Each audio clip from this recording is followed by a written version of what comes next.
Pardon the interruption, but I'm Mike Wilbon. Tony, you've been in the dumps all day. What's the matter? Tony Kornheiser, the Jomentum's gone, Mike. What? How am I supposed to go on without the Jomentum? Good job.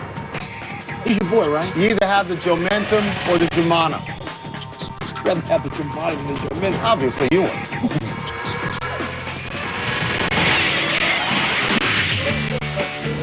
Welcome to PTI, boys and girls. In today's episode, Isiah cries, Janet apologizes, and the Super Bowl streaker is upset. But we begin today with our follow story on Bobby Knight. When we last left Knight, he wasn't suspended for 3 days or 5 days or 5 games. He was coaching last night against Baylor, and he won. Probably went to a salad bar afterwards to celebrate. Well, my opinion is that Knight punked this chancellor. But there's no doubt that as time goes on, Knight is in the news more often for his temper than for his coaching. You and I have watched him his whole career. What is his legacy right now, this minute? Is it his coaching success or his controversies? Tony, I started off thinking it was like 60-40, coaching versus controversy. But the fact is he hasn't won a title since 86, 87 season. 87. Has been in the Final Four, I believe, once since then. 92 when they lost to Duke. Which means if you're 30 years old, Knight to you is simply a lightning rod for controversy. But I'm 45 years old. I'm going to say 60-40, 50-50 split. What do you think? If it's right now, this minute, you know, it's going to be all about the controversies because the sort of the tail on the kite that is Bobby Knight is so long and the reels of tape are so long, that's all people remember. But I'll tell you why it's his successes. Because if he didn't have the success of 3 national championships, he wouldn't be employed today. That's right. After all of these things. Right. He's a great basketball coach and honorable in the sense of academics, and he never cheats or anything like that. And he's only about 2 seasons and a half away from catching Dean Smith as the all-time winning guy. So you have to factor that in. And I do factor it in. I grew up watching and loving Indiana basketball. I believe in the way that basketball is played, and that's about Knight. But Tony, I think he does, as a coach, he may do more with less great athletic talent than anybody in Indiana ever. But Tony, when do we get to the Woody Hayes portion of the program? Sadly, I think we both think that is coming. It's possible that the end will not be glorious. It will not. You know, be as glorious. much as I rip Knight, I would hate to see that. You don't want. Nobody wants to see that. I don't want to see that. Nobody wants to see that. Tony, we'll move to pro basketball for a second. I picked the Pacers to beat the Knicks in the Garden last night. I know, and I looked pretty stupid as a result. The Knicks won a game that turned emotional afterward. Stephon Marbury said he and new team president Isiah Thomas, who has reshaped the Knicks overnight, shed some joyful tears post-game. Tony, clearly beating Larry Bird and the Pacers, the man and the team that fired him, was a big deal to Isiah. But does it surprise you, at least a little bit, that winning that regular season game last night meant that much? No, because that was the game of the night, and it was against Bird. He was a great player. He was not as great as Bird.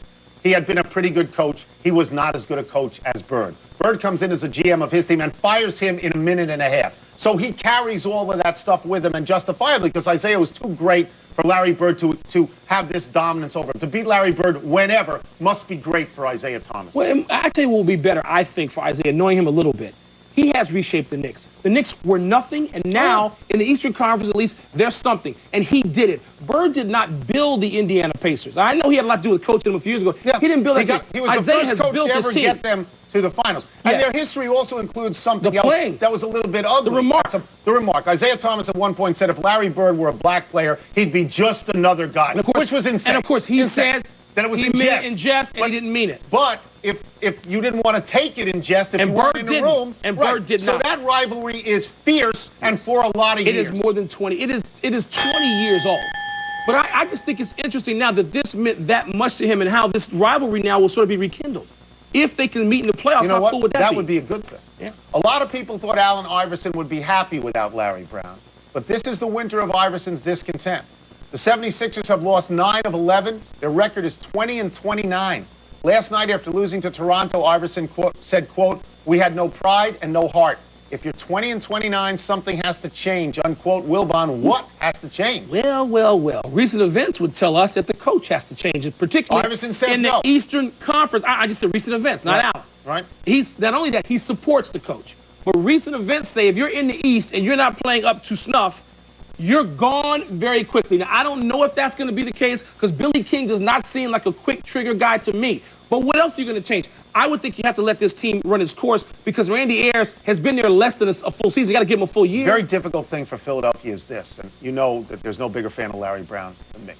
Larry Brown built this team around Allen Iverson so completely that everybody else was a role player and had to max out every single night. Yep. This was his vision of how the Sixers could win, and they won that way. They got to the finals that way. With Larry Brown not there, that may not be Randy Ayers' vision, but these are the players that he has. And Allen Iverson may be happy that Larry Brown isn't there, but Allen Iverson learned to see the court in a different way with Larry Brown that he doesn't see and now. We saw the embrace and the affection he had for Larry Brown when Philly played Detroit. This is why they pay Larry Brown $5 million a season. Changed the course of Philadelphia's immediate future. When Mo Cheeks re-upped with Portland, and God only knows why he did. He should have been in Philadelphia, and that would have been a great match. But Mo Cheeks and Allen Iverson. I thought Portland wouldn't give permission to Philadelphia to even talk to him. That's, you know, I think that was. I mean, I don't know how it works, but I know you have always too bad for Mo Cheeks and too bad for Allen Iverson. The day after finding out he was left off the All-Star team, rookie LeBron James said he doesn't want to go as a replacement for an injured player. Quote, "I'm an only child. I never want to be picked second. I don't come second," close quote. Tony, you're a big LeBron guy, and you're also an only child. Do you understand where in the world this kid's coming from on this issue? Let me get to the only child thing. You become very, very self-centered as an only child because you never have to share anything. You become very impatient as an only child because you're responsible for yourself. You don't want to wait for anybody else. Really? Did you never know that? So I understand that. I also remember a quote a long time ago from Doc Ellis when he was a pitcher, and I don't know that he was an only child. And he said, "If I ain't starting, I'm not departing." Yeah, so, I mean, LeBron James should be on the All-Star team. Okay, there are a lot of players out there who are good, but LeBron James right now is one of the 10 best players in the league, certainly in the top 20. He should be on the All-Star team, and if he feels snubbed, he has a right to feel snubbed. I'm going to go the other way. Yesterday I said to you, and I still believe they merit being on the team. Carmelo being the other part of the absolutely, absolutely. I'm going the other way today. And here's why I'm going that way. Because you don't like what he said? No. These kids have never been told no. And that's a big part of the problem of the NBA. Not those two guys specifically. But the biggest problem with the NBA kids is, Tony, they've never been told no. It doesn't hurt you to miss. It doesn't hurt you to be told no. Wait a second. So tell him no. Has he earned being on that team? So then why did they tell him no? And is he the first guy in the history of the universe to earn something and not get it? They told him no because these stupid coaches are arrogant, and that's why half of them and maybe more are fired and should be fired. The kids are more arrogant. They can be told no. LeBron James isn't arrogant. No, if they can't see he should be on the team, they're dopes. No. 24 hours after Dan Marino denied Chris Mortensen's report that Marino was thinking of resigning, Marino resigned.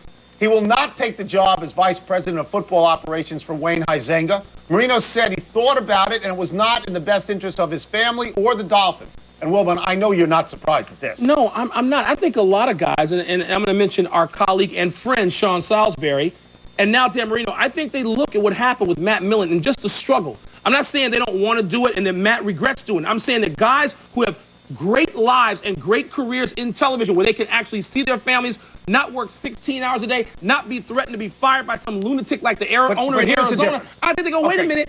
I got it pretty good. There's an added factor here. What? Because unlike Matt Millen and unlike the job Sean Salisbury was offered, the job Marino has is a non-job. He is not allowed to hire and fire coaches. Right. He is not allowed to pick players. Well, not the final say. But that's why they said to him, "Aren't you a figurehead?" And he was taken aback because the fact is he is a figurehead. But even then, as a figurehead, Dan Marino's one of those guys who would have worked 14 hours a day. Take it. What? That's my point. He does the CBS I said to you when you asked him when he was going to take the job, I said, what for what? Well, he goes to New York a bunch of weekends a year, gets to see a show and have a nice dinner. This is bad life? This is a bad life? I think he realized it's a great life and he stayed with it. We're taking a break. When we come back, ESPN decides the fate of Playmakers. Did it do the right thing? And Janet apologizes for Nipplegate. Do we forgive her? I do. Oh, yeah. Absolutely. Right now. Really? Pardon the interruption. Presented by Guinness Draft Stout. Drink responsibly. Brilliant.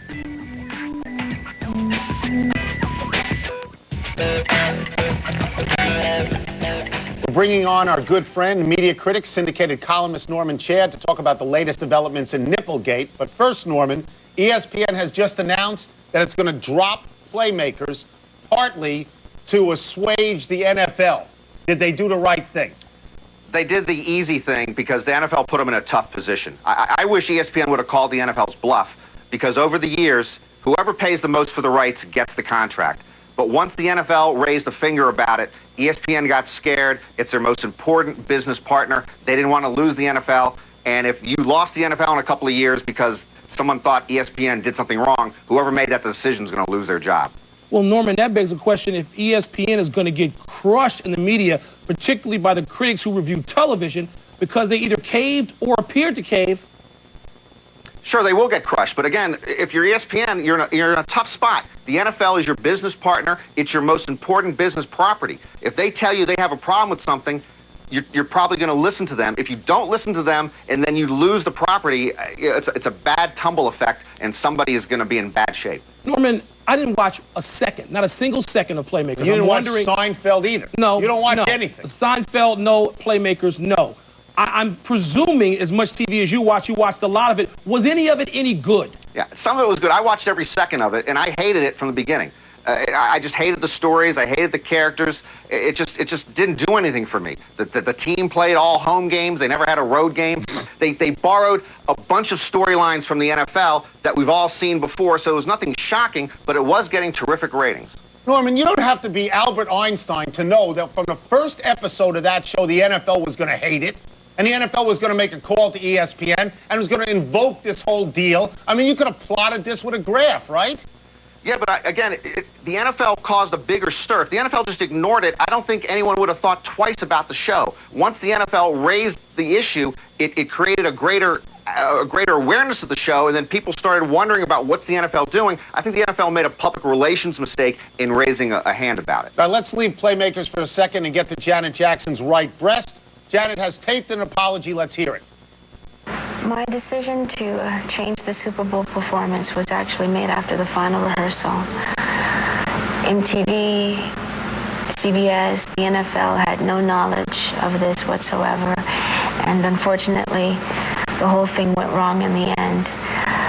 I am really sorry if I offended anyone. That was truly not my intention.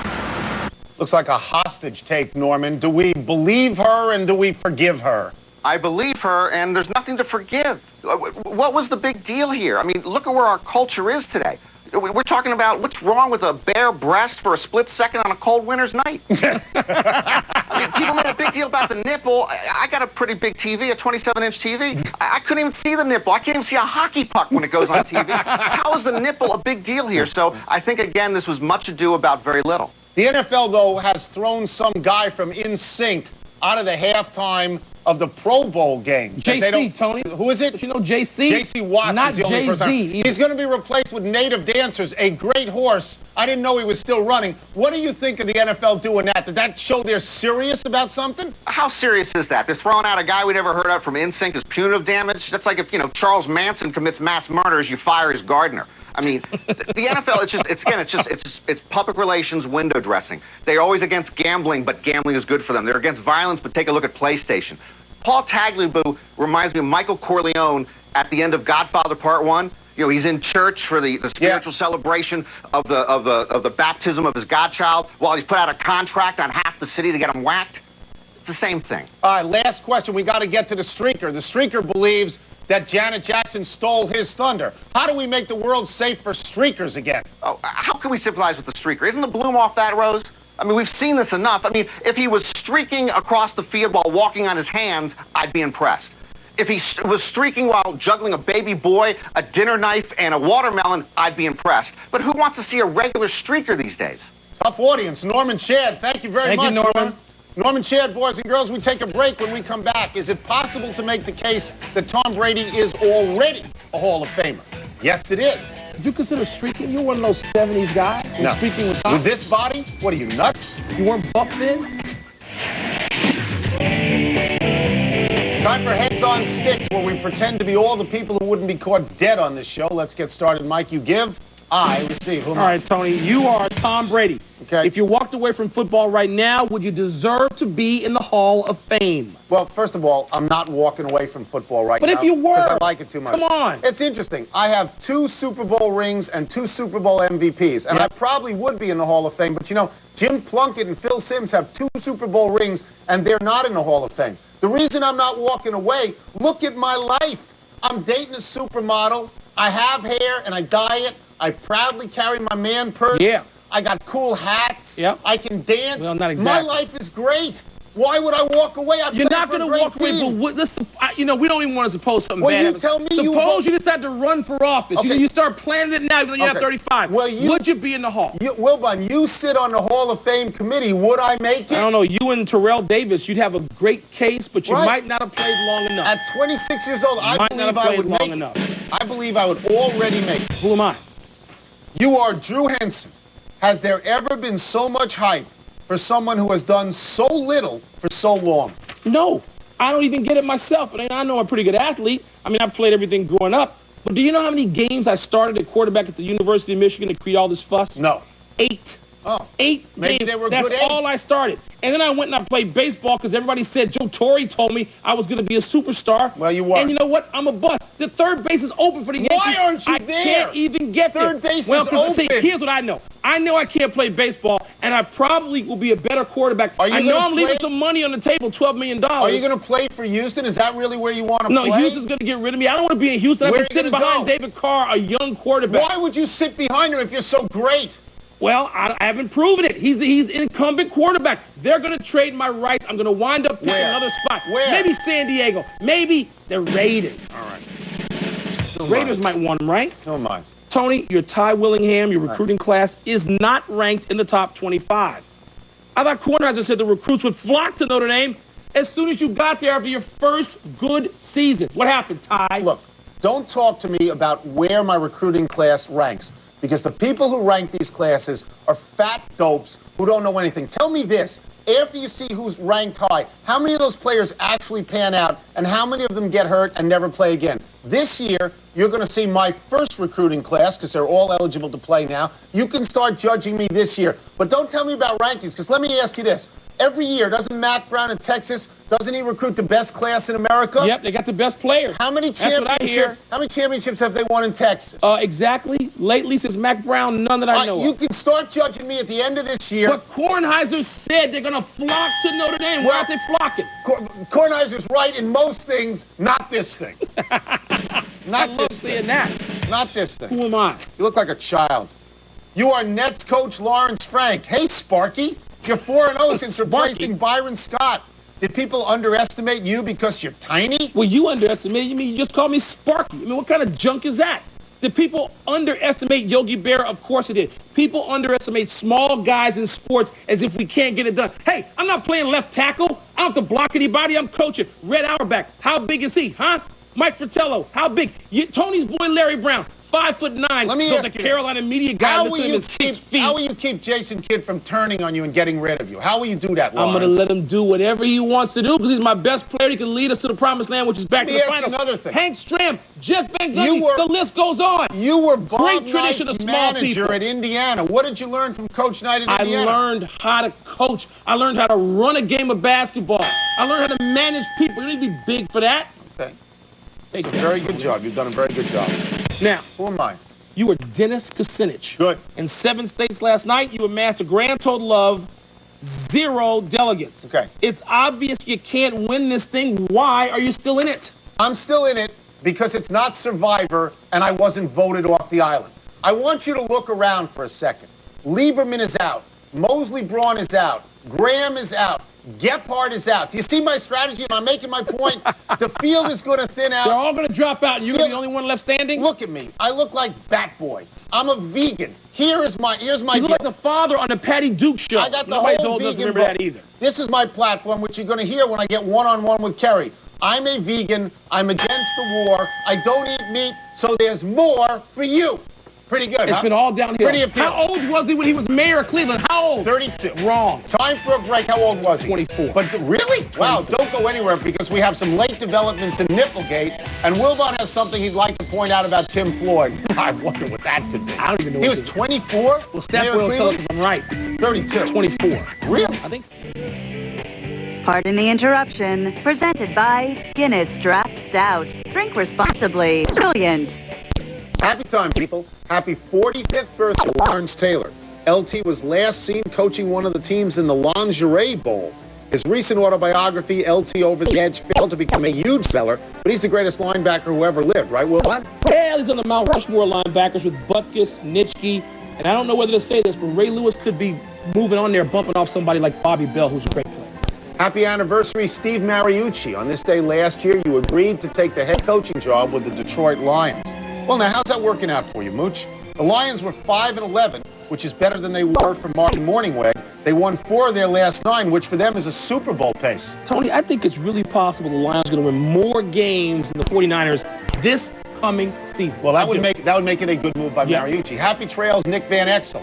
In a stunner, you've announced you're retiring after next season, unless you're playing for a team in Texas. Well, it certainly seems to be a qualifying remark, doesn't it, Nicky? That means you, Dallas, or San Antonio. You already played for Dallas, and they traded you away, so maybe we ought to keep the corks in the champagne for now. He was great during the playoffs with the Mavs last year. They should have never traded him. He was clutch. Where should he play in Texas? Houston. They can use him now. Time to find out what we messed up, Stat Boy. If I ain't starting, I ain't departing. Great quote, Tone, not Doc Ellis. No. It's Gary Templeton. Gary Templeton. And I know I've corrected that before on this show, so let's get this right. Phil Simms, 2 Super Bowl rings, only 1 game he played in. Hostetler was the quarterback for the other game. And Kucinich, Michael, mayor of Cleveland at 31, but he did do city council at 23. You see, you just pulled that out of thin air. You pulled it out of thin air. I knew he was doing something at 23, 24, and it wasn't flipping burgers or slicing meat. Running out of show, we go to the big finish. Let's do Entertainment Tonight says Janet Jackson has dropped out of the Grammys telecast. You're surprised? Shocked and more disappointed.